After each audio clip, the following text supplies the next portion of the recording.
All right, let's get into it. You know the story we always hear, right? Building a company means you've got to be the next unicorn, you've got to change the entire world overnight.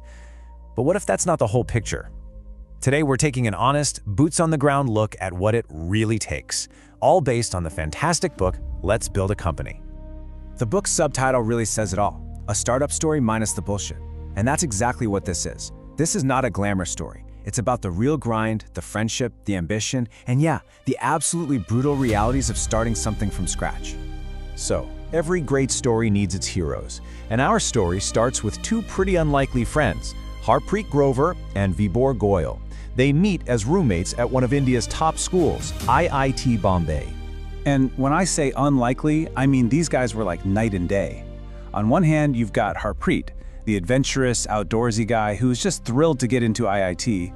And on the other hand, Vibhore, the hardcore coder who was actually disappointed he didn't rank higher. They were total opposites.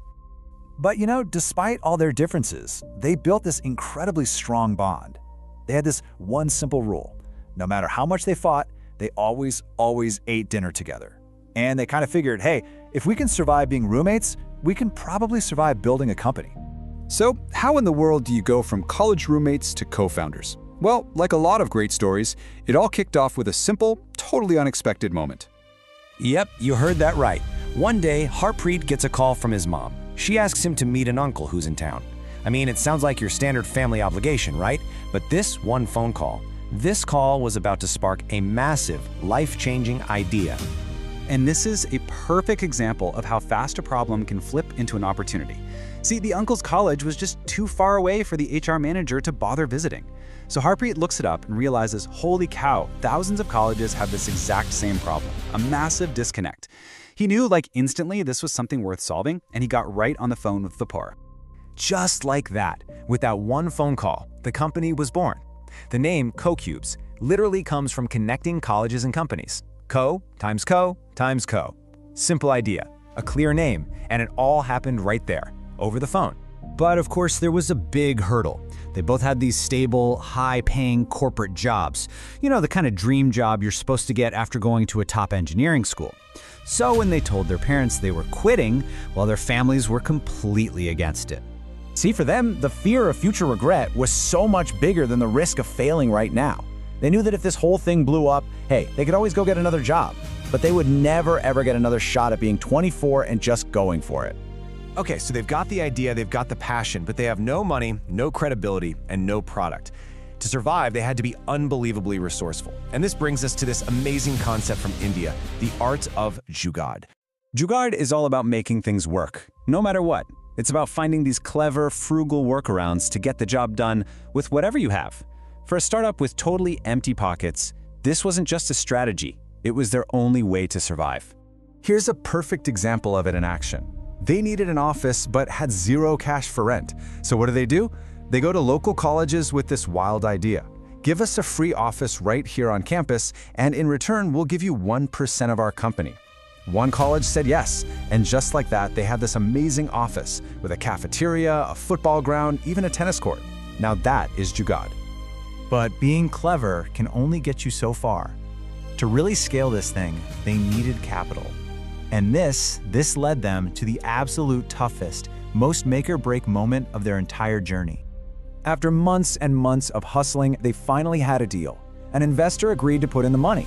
Based on this promise, this verbal commitment, they went out and hired a full team, 12 people. Friends quit their jobs in other cities to come join them. I mean, the future looked incredible. And then, this email lands in their inbox. The investor, he's just back from a 2-week trip, and he sends this. Ugh. You can just feel your stomach drop reading those 4 words. Nothing good ever follows. We need to talk. And that was it. In one single meeting, the deal was dead. The investor just said the business didn't seem scalable enough for him anymore. Poof. All those promises, all that work, it just vanished. The money was gone. Seriously, just think about that for a second. Put yourself in their shoes. You've convinced a dozen people to uproot their entire lives to follow your dream. They're all counting on you for a paycheck, and you have absolutely nothing in the company bank account. What on earth do you do? Well, this is the kind of moment that really defines a company. And for CoCubes, clawing their way out of that hole led them to this incredibly powerful realization about what success actually looks like in the startup world. Years later, a different investor used this analogy. He said, venture capitalists invest in a seed because they believe that one seed is going to grow into a massive forest, a billion-dollar unicorn. If they don't see that potential, they're not interested. And that's really the question at the heart of this entire story. What if the goal isn't this giant, sprawling forest? What if your seed grows into one incredibly strong, healthy, and valuable tree? Is that not a victory too? Well, CoCubes proved that it absolutely is. After that fundraising disaster, they clawed their way back. They built a real profitable business. And eventually, they were acquired in an all-cash deal by Aon, a huge global firm. The founders, the team, those early investors who stuck with them, everybody won. This is what the author's literary agent told them, and it just nails the whole spirit of their journey.